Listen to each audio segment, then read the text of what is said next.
Anyway, we have Pac-Man Cloud, Ralphie versus Sinji in this winner's semis match. Just saw Sinji on stream not too long ago take it over Jen in a 3-1 set. Let's look at how he manages against Ralphie, where it's a lot more, a lot less volatile of a potential matchup, and things more heavily in favor of one person compared to the other, with, of course, Cloud smothering many of Pac-Man's options and being able to challenge him at every turn of the way. But with that said, Sinji has a ton of practice against Cloud, but also Ralphie. Right. And in general, Ralphie does usually come out top in this matchup. And I know recently, in fact, at the Xeno, in which Ralphie won, he did take a set over Sinji 3-1. Fairly close set nonetheless, though. So I think, obviously, the work is cut out for both of these people if they're going to be able to pick it over one another. Definitely no easy wins at this point in the bracket.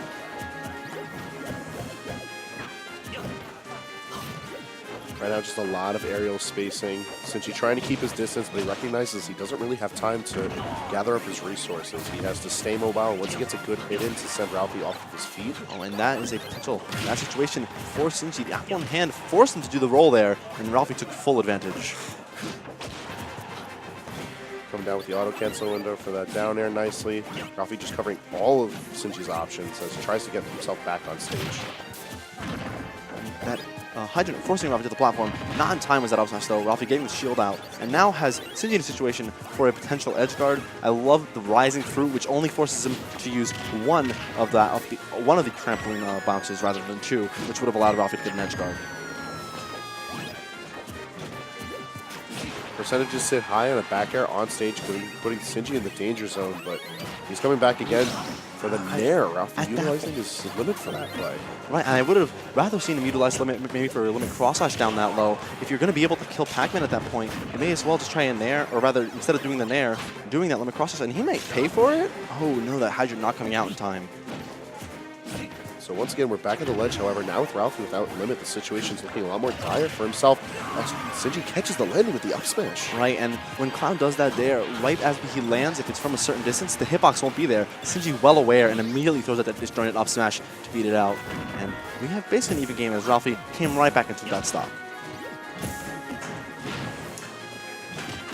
Things are going to be aligning themselves to this ledge very quickly, very often throughout this set.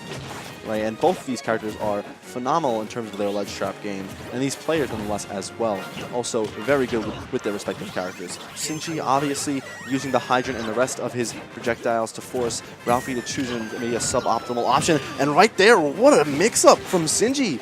I don't think I've ever actually seen double Galaxian into up smash before. That was definitely a homebrewed combo that Sinji recognized the flight path of the ship and decided, hey, I can make this work, and made it work. They're most certainly not a homebrew combo. That is a staple of every Cloud main, is the triple up air on those battlefield platforms. Going to allow him to get a whole lot of percent, basically evening up after that quick Galaxian combo from Sinji, and he's going to have a Galaxian of his own now. Potential Z-drop opportunity. Forces him to air dodge, but doesn't go for the cross slash right there. I actually like that Ralphie's trying to take this aggressive state a little too slow, not use his resources as fast as he could. He knows that Sinji has a ton of data on this particular matchup, so he knows that Sinji realizes situations he can get out of very easily. Take things slowly, gives him time to analyze the situation and react accordingly. And seeing where Ralphie was landing, went immediately for that jump up there. Oh, and the shield poke on the shield. Yo. That's unfortunate.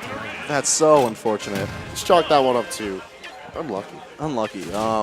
It was literally just the last hit too. None of the other ones poked. So it was just like, it was at that very last moment, Sinji unfortunately had to let his shield go without him letting go of the R button. And it was kaputs from that point out. Yep. That was the end of that game one. Going into game two, Lilat for Sinji. A great stage for Pac-Man. He does have the ability to simply catch a lot of those fruit with the tilt by throwing it at it. So definitely. Normally where you would see Sinji position himself off stage for the sake of getting his bonus fruit in hand, he just has it constantly at his disposal. But if he doesn't have the time to set up those resources while Ralphie hits shark under these low-sitting platforms, it's still a dangerous situation to find himself in. Oh, and almost gets that punish shield. Cloud's there, very safe on shield, especially with a character like Pac-Man. And there you're seeing it right there. That little bit of the engine on Lilat actually is a great slope for Pac-Man to catch his fruit on. Oh, all right. Yeah, it was a little cheeky from Ralphie. Definitely would have killed in that position. Pac-Man being so floaty, obviously we all know how that move works nowadays.